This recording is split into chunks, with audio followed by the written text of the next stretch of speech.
Okay, does anybody remember what we talked about in the live stream on Monday? 2 lectures. Deformations. This guy, you always take great notes. I can always count on you. I did finish up that example. I did not finish it up well, but I did finish it up. And that is something that I regret, but I mean, it is what it is. The issue with what I did was that I only solved for one type of stress. I didn't solve for the shear stress, and I didn't solve it at multiple locations. If you were going to be designing this part, you would want to calculate the stresses at each one of those locations. So just keep that in mind. According to the syllabus, next week we are going to be talking about static failure. Okay, next week is going to be our last really hard week. Okay. As after next week, we're going to start working on our project for the semester. I am accelerating the course of this class because this is all very pertinent information. As I mentioned in the lecture, this is all review so far. The way that we set up our mechanics and materials class is that all of this stuff is already covered. Now I'm hitting it again because this is hard. And this is the hardest part of this class, is reviewing materials from other class. And going a little bit further in depth on stress analysis and discussion of stress. But this is necessary. 2 weeks from now, we're going to start working on our project. I may start putting out bigger and bigger lecture series to compensate for the fact that in class we're going to be doing a lot more hands-on stuff. We're going to start building a robotic leg, as I've said. So that will be 2 weeks from this week today. 2 weeks from today, you show up, you'll be working with a partner on your design. Okay? And there are a number of steps that are associated with that. I still haven't posted any of the documents on Canvas about due dates. And part of that was because I feel like I introduced it too soon, but I also feel like I didn't introduce it soon enough. So I'm still a little conflicted on that. This is the first time I've done a project where I really started out the semester with a project, telling you about it. Has given me some time to try to buy materials, but I haven't bought anything because I'm waiting for you to tell me what to design. Seems a little counterproductive. So, yeah, I'm probably going to be changing this up the next time I teach this class. But it's a learning process for me too. Okay, what we're going to be discussing this week is deformations. Now, this comes with a caveat. I don't expect you to be able to do what we're about to do in lecture. That's not to say you shouldn't know it, and that's not to say that you shouldn't have ever seen it. Because I think you should know it, and I think you should have seen that this is how it's done. Beam calculations for deformation, it's a very gross process. It involves 4th order integrals. Let me see where my limits on my video are. I can just right over here and be visible in the frame. So the equations that we're dealing with are that Q of X, which is Q is the distributed load on a beam divided by X, over EI is equal to d to the 4th y over dx to the 4th. Okay, this is equation 1. Just barely visible. Yes. I should write it a little bit larger.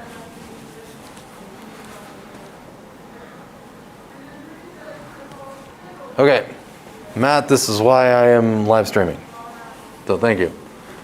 Feel free to ask questions. I'll be watching. All right. So equation 2.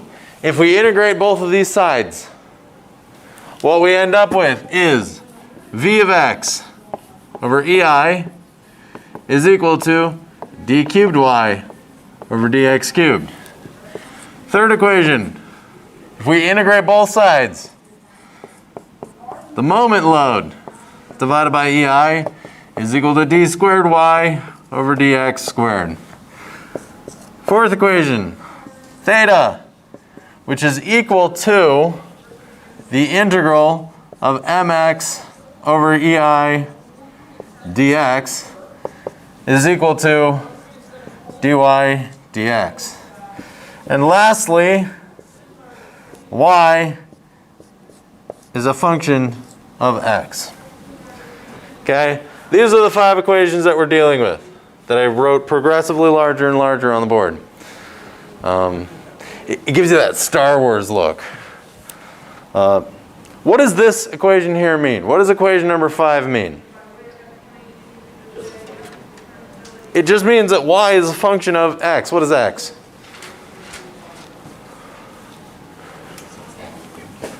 It's the distance along the beam. And what's y? So this is x. It's the vertical deformation.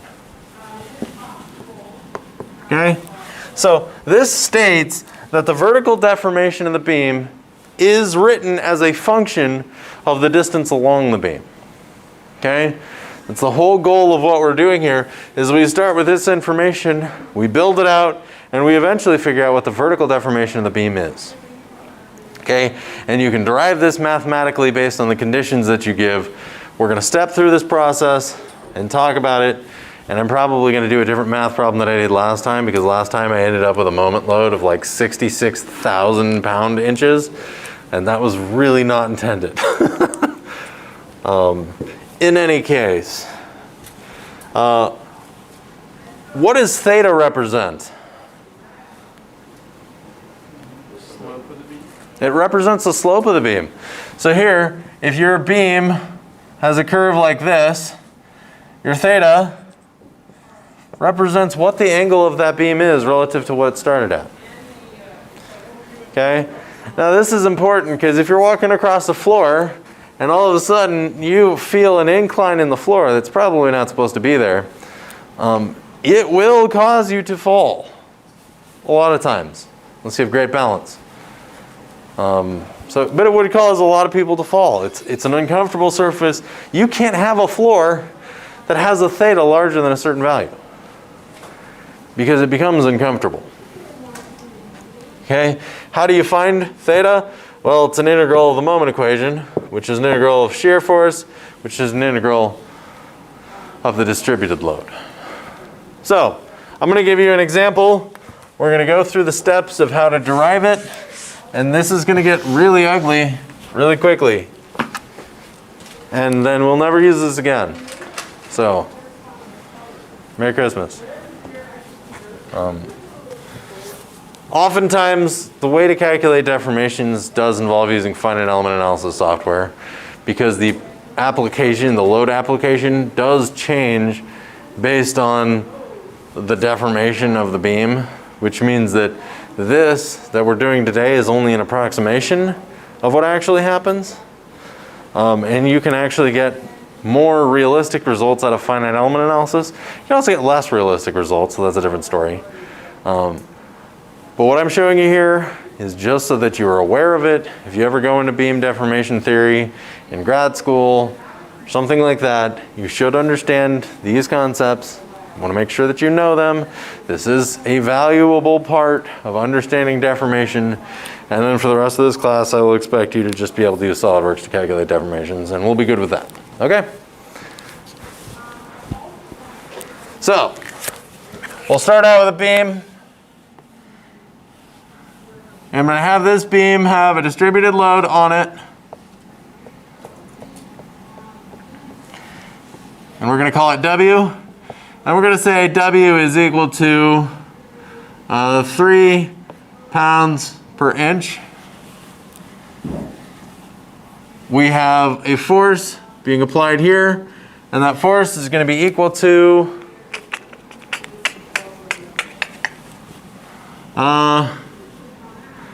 100 pounds. We have the length of the beam, L, which is going to be equal to 60 inches. The cross section of the beam is a hollow tube with outer diameter equal to 2 inches, and inner diameter is equal to 1.75 inches. Okay. We're going to go ahead and say that E for this material is equal to 10 MPSI, which is just 10 million PSI.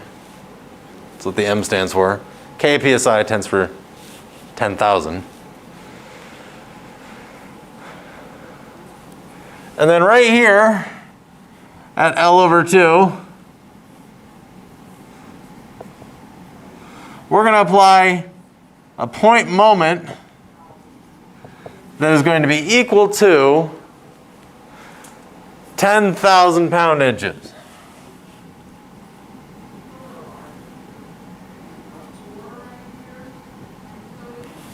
Okay?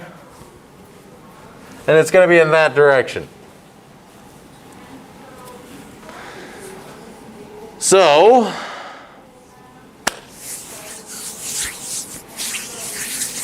what do we do? Well, if we're going to start this equation, we're going to start with equation 1. And I'm going to talk you through the thinking of the way that you calculate this. Okay? So, we're going to start with equation 1. But really, I'm going to focus on QX. Okay? EI carries over here, and EI only really matters in this equation. So at this point, we're only going to focus on QX, because QX is equal to 1 over EI times d to the 4th y over dx to the 4th, okay? Which is equal to, what is the function for the distributed load on this beam?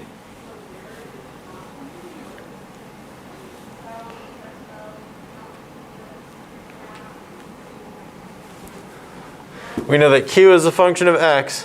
What is the value of Q right here? What is the distributed load at that point? Yeah. You're getting ahead of me. It's actually just 3. You're jumping into shear force. The distributed load is a force per length. Okay, which that's what this unit is right here. This ends up just being W. It's just 3. Okay? Now, question. Does this moment show up? The moment doesn't contribute anything to the distributed load. It is not itself a distributed load. Now, this is a force. Why doesn't it show up? A force is not distributed, yes. Oh, dang, I was going to try to say something insightful, but you... Dang it. Man. If you were to treat a force like as if it were a distributed load, your distributed load is what? Your distributed load times your length. Since the force is exerted over a... No, it's not distributed at all. It's a point load. Your L is equal to W. Your L is equal to 0, and your W is going to be equal to infinity. So you multiply these two together, and you get a force. Okay, so this, it's not realistic.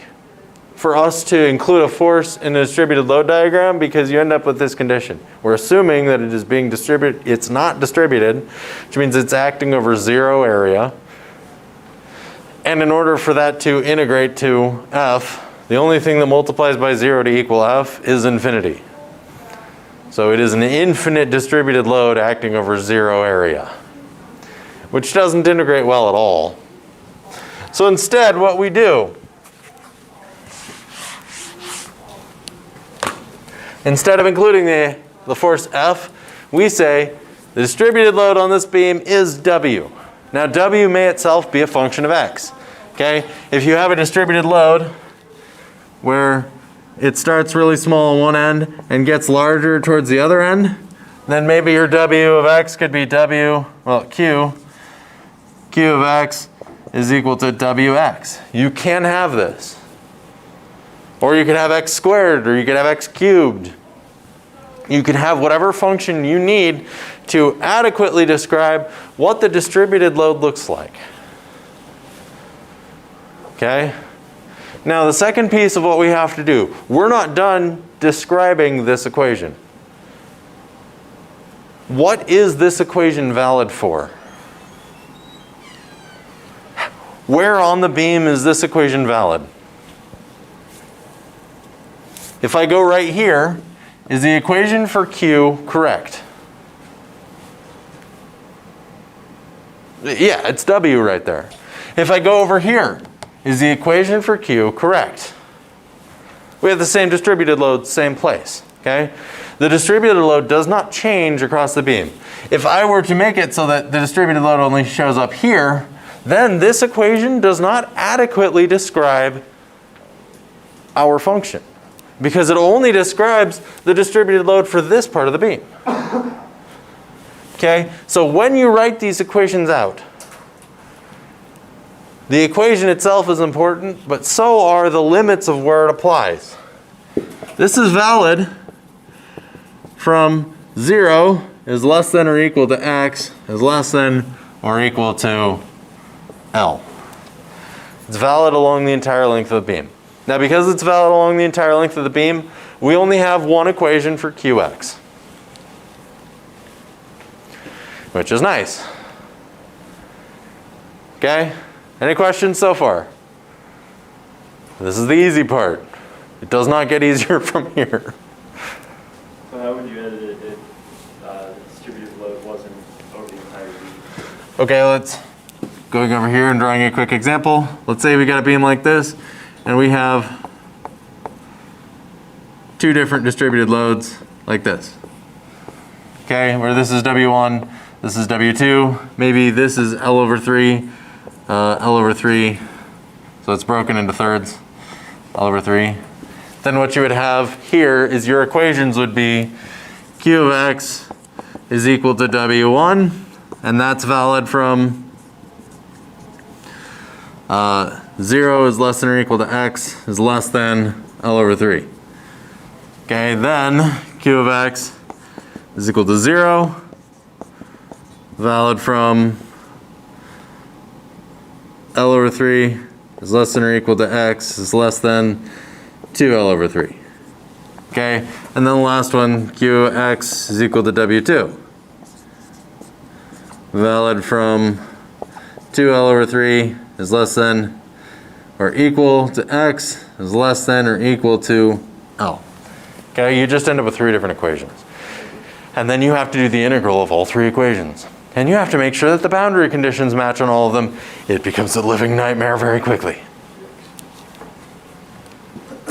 Okay, so yes, this, when you have separations here, it does make things a lot worse. Because you have to apply multiple equations, and then now you have to take each of those three equations and you have to integrate it 4 times. Okay, and if you have a point moment load in the middle, which is what we do, and those 3 equations now suddenly become 4 equations. Or more. So, yep, this is again a reason why this is just not Not fun at all. So we've got our Q equation. We have a Q equation that we can write for the entire beam. Okay? We've got 0 to L covered. We're good. Step 1, done. Now step 2. V of x is equal to the integral of Q of x dx, which is equal to 1 over EI times d cubed y over dx cubed. Okay? And this is equal to the integral of qx dx. So we're going to take the integral of w dx. What is that integral?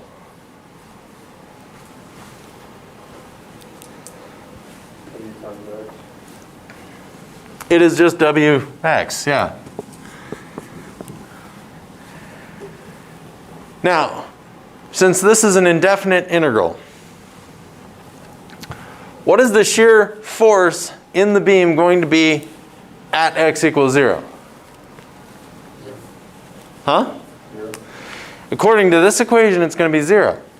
Is there a shear force being exerted through the beam at 0? You said yes. So why isn't this equation matching what we're showing? We did the integral right, didn't we? Well, this is an indefinite integral. You end up having to include a constant, okay? Because we're doing an integral, this has no idea what the integral, what the value of the shear force is at 0. When you perform an integral, you have to insert a value for what exists at 0. You have to know what one value in the entire system looks like. Okay, so if we know what 0 is, if we know what the shear force is at the end of the beam, if we know what anything is really, we can plug that in and we can get a solution. We can figure out what C1 is. Okay. So now might be a really nice time for us to do a free body diagram, which I should have done earlier. So pardon me and my disorganized nature. I even sat before class and I'm like, I'm going to do a free body diagram because I did the same thing in the last class. I didn't do the free body diagram until I needed it. So I'm an idiot. So we'll do a free body diagram quick. You got the distributed load, W. You got the force. You got the moment. And then you've got some shear force. I'm going to call this Ry. And some moment load. And I'm going to call this RZZ. Okay? This is L over 2.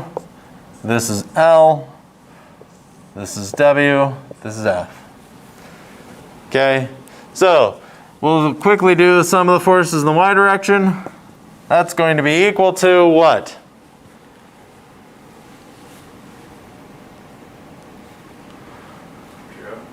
Huh?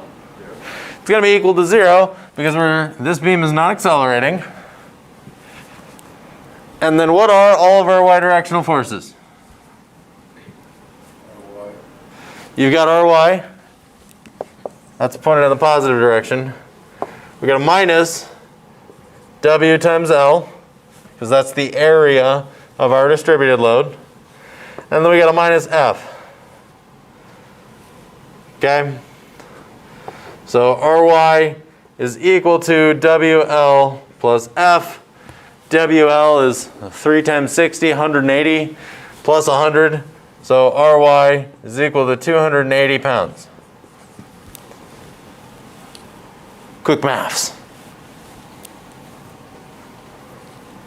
Sum of the forces in the x direction equals 0 because there are no forces in the x direction. But if this starts accelerating in the x direction, we've broken physics. Sum of the moments in the ZZ direction also equals 0. Why does that equal 0? It's not angularly accelerating. It's not rotating at all. And it's not going to accelerate in rotation. It's going to remain rotationally static at whatever rotational angle it's at. So if we take the sum of the moments about this point over here, we have positive moment RZZ. We have a positive moment M. So we got RZZ plus M. The distributed load is going to create a negative moment. And the force is going to create a negative moment. So I'm going to go ahead and say minus F times L. And then minus, how do you calculate the moment that's created by W? The W times L times the halfway in between. Or the L over Z. How did you remember that? Yeah. I mean, we did that in Hammer. But I just like statics. I can tell. Props to you, man.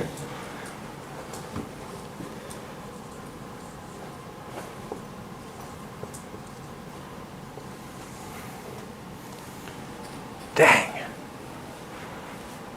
Yes. Well, that kind of ruins the point that I made in the last class, which is where I just said, hey, let's not deal with this. Dang it. Because it actually does make the math easier if you know what that moment value is. And we'll see that in a little bit because, yeah, we'll see it.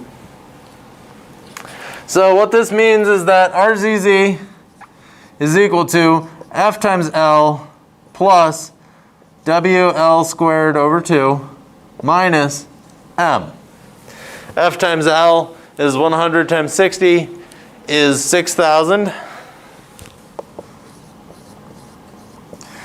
W is 3. L squared is 3,600 divided by 2. So 3 times 1,800, 5,400.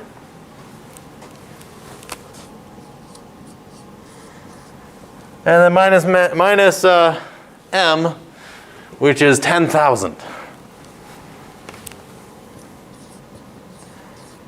So again, quick maths. This is equal to RZZ is equal to 1,400 pound-inches. Okay? If you guys want to check my math, go ahead. But my math is impeccable and I'm never wrong, so. What do you choose to put the reaction moment at Z being positive? What did I choose to? Yeah.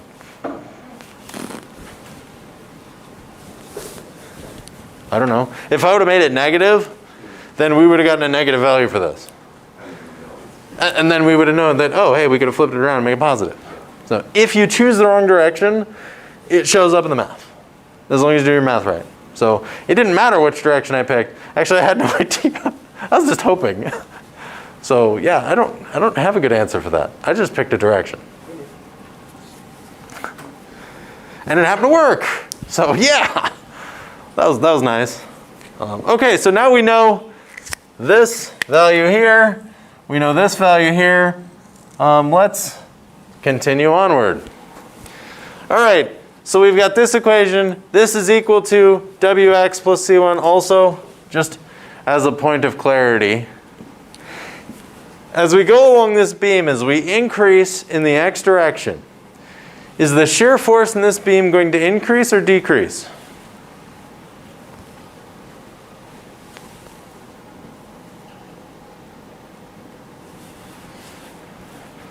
So if I were to break this beam really close to 0,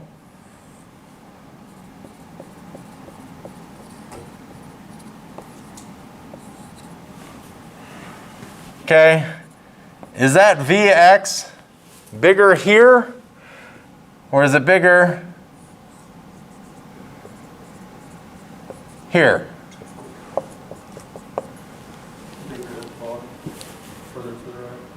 It's bigger the farther you go to the right, because there's more distributed load over here.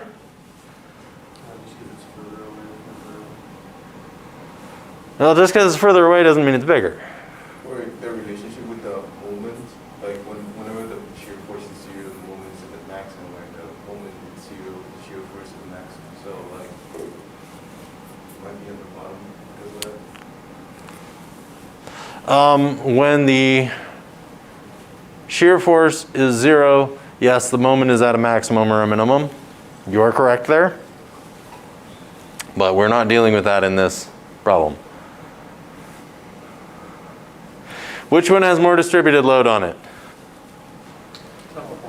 Okay, so if I was going to be carrying a plate, and then I was going to be carrying a longer plate, and both of those plates were going to have sand on it, which one's going to be heavier? The longer plate will be, right? So because this has more distributed load on top of it, this ends up being a larger shear force, which this doesn't show at all. In order to make this true, W has to be equal to -3. Okay? Pounds per inch. Or we can go ahead and continue to say W equals 3 pounds, but we can change this to be a negative sign. I would prefer to change it into a negative sign. You can do whatever you want. As long as your math works out, you can do either way. If you remember that W equals -3, go for it. But that has to be negative, because this has to be negative. Why does that have to be negative?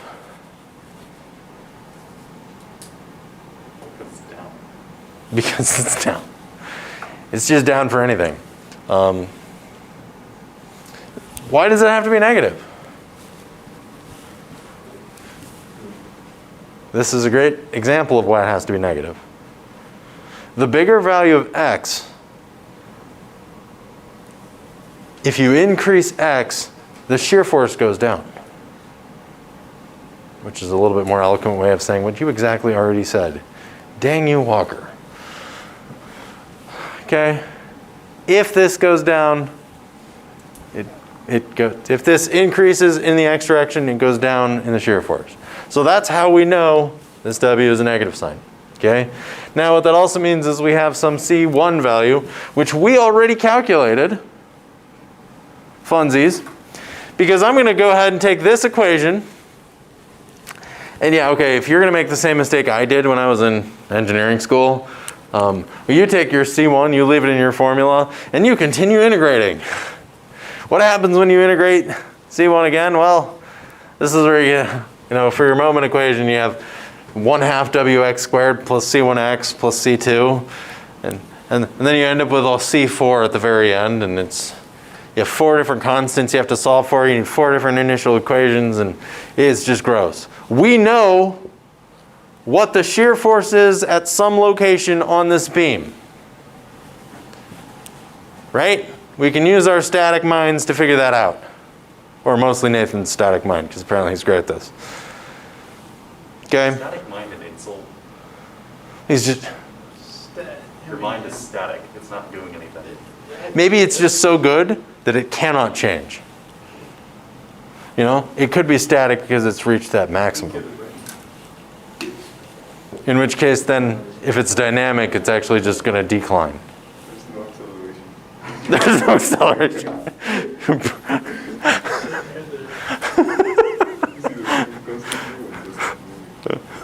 Oh man.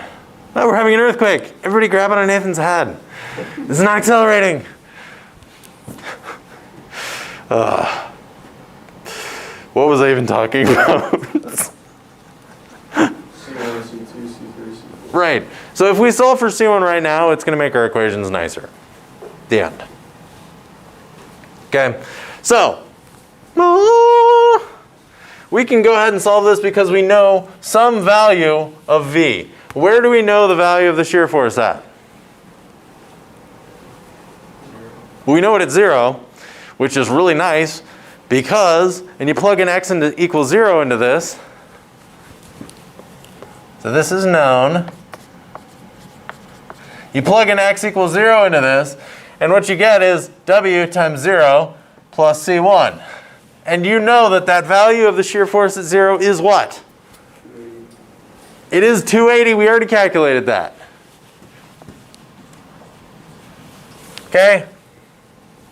Plus we drew the RY in the positive direction, so we know that's a positive 280. It's not a negative 280, it's a positive 280. So that, to also answer your question, I drew both of those in the positive direction just because it makes this turn out nicely too. You can directly plug and play. All right, so that's multiplied by 0. What is C1? C1 is equal to 280. Great. Making progress. So now we can do the integral again. Here, when we do the integral, we're getting the moment. The moment is equal to the integral of Vx dx, which is going to be equal to 1 over EI times d squared y over dx squared, which is equal to, what is the formula for v of x?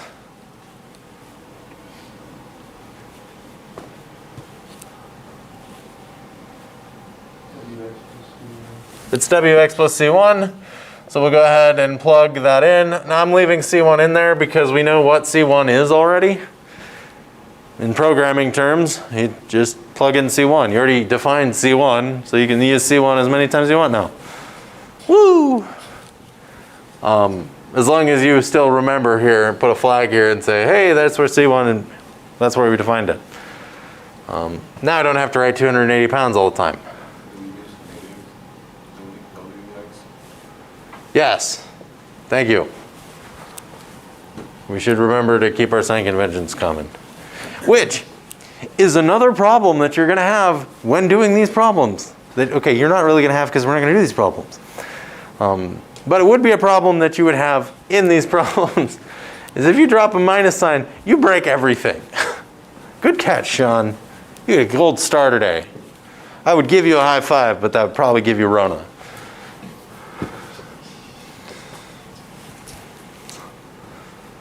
That was dark.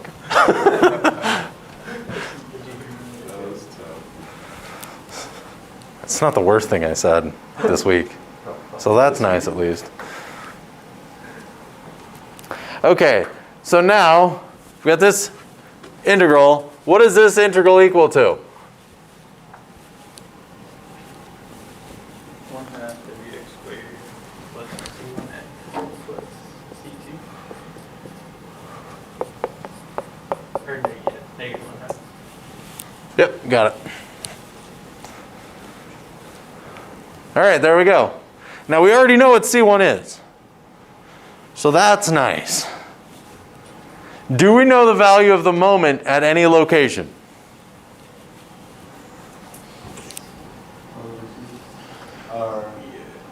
We do know that there is a point moment at L over 2. 0. We do know what the moment is at 0. Yes. So we know the moment at 0 is equal to, oh, and I forgot to say that this is valid.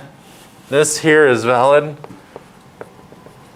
for 0 is less than or equal to x is less than or equal to L. The whole beam.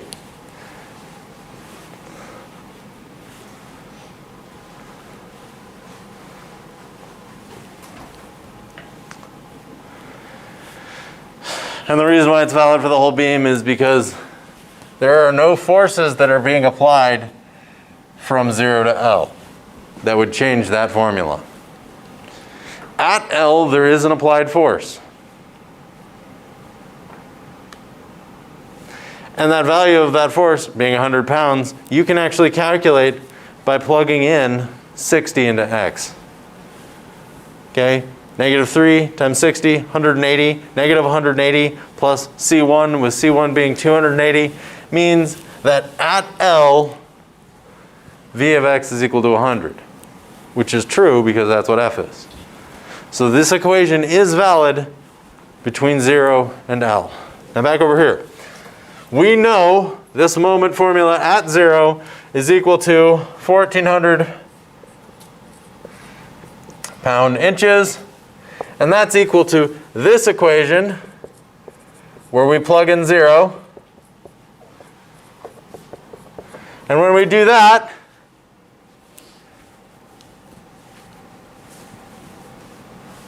I gotta see if I still got sound. My battery's about to die. At some point I may have to run over here and replace the battery. Okay, so I plug in 0 here, this term goes away, this term goes away. And what that means is that C2 is equal to 1,400 pound-inches. Okay, so now we have an equation for our moment.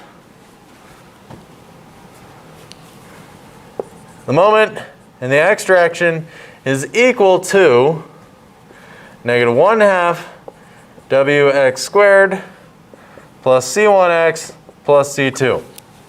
I just rewrote that same equation. We know what C2 is. Where is this equation valid for? Is it valid along the entire beam? Sky says no. Let's do a quick check. What I just did right here to check the extents was that I went to 0 and I went to L and I checked.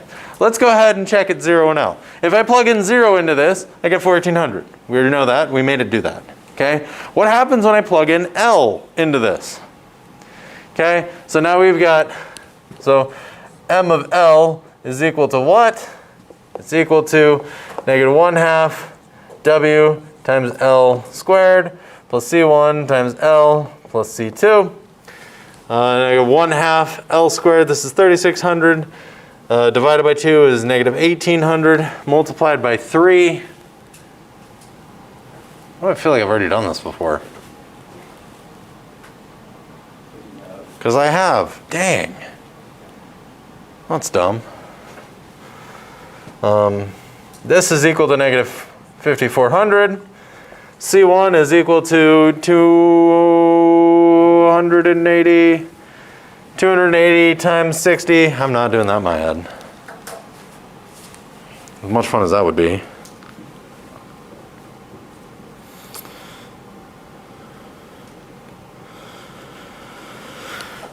This is equal to 16,800.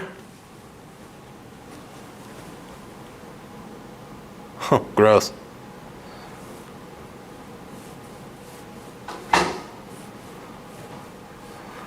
That is super gross. Plus, and then C2 is 1,400. So the moment at the end of the beam, according to this equation, is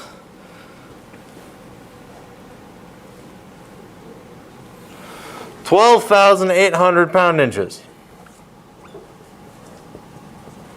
Let's quickly look at the end of the beam.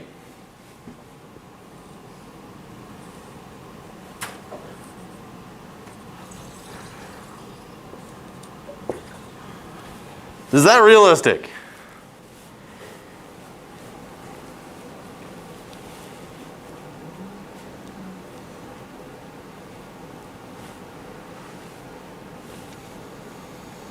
No. Why not? Why is there not 12,800 pound-inches a moment there? What should the moment be? 0 because the moment arm is 0. Because what? Moment arm is 0. Yeah, you got a 0. You have 0 direction here. At the very end of the beam, there's no moment. There is nothing to apply a moment at the very end of the beam. So we're in a little bit of danger here. I did my math wrong.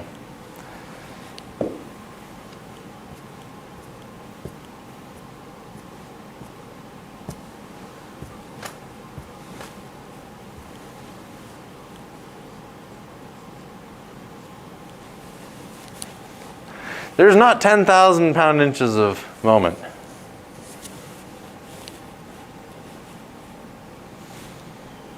But there is 10,000 pound-inches of moment here. But our equation doesn't account for the fact that there is a change in moment suddenly in the middle of the beam. So if we were to break at just a little bit after L over 2, the way the beam looks is, say I'm going to continue looking this way. you got your M, you have your distributed load, and you got your force. Yes, he is.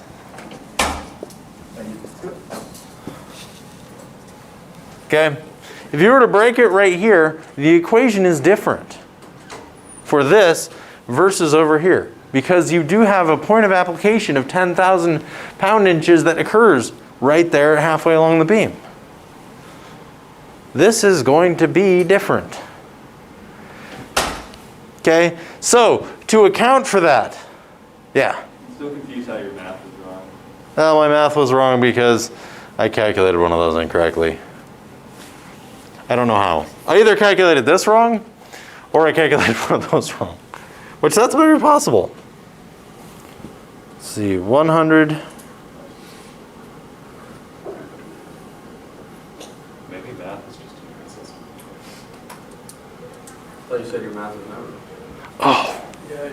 whoa. I think you need to commit to 1,208 or 12,800 now. Nope. No. Caleb's never wrong. No.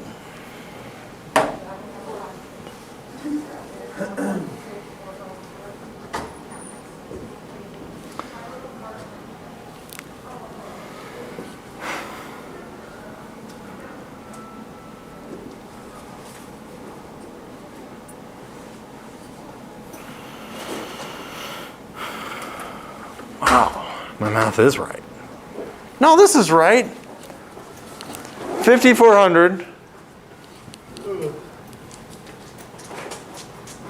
Oh, this has got to be a minus. Has to be.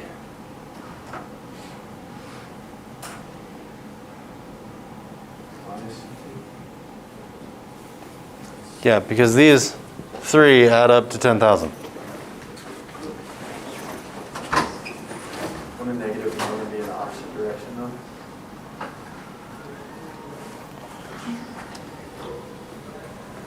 What's that? Wouldn't a negative moment be in the opposite direction? It would be. Maybe I did the math wrong here.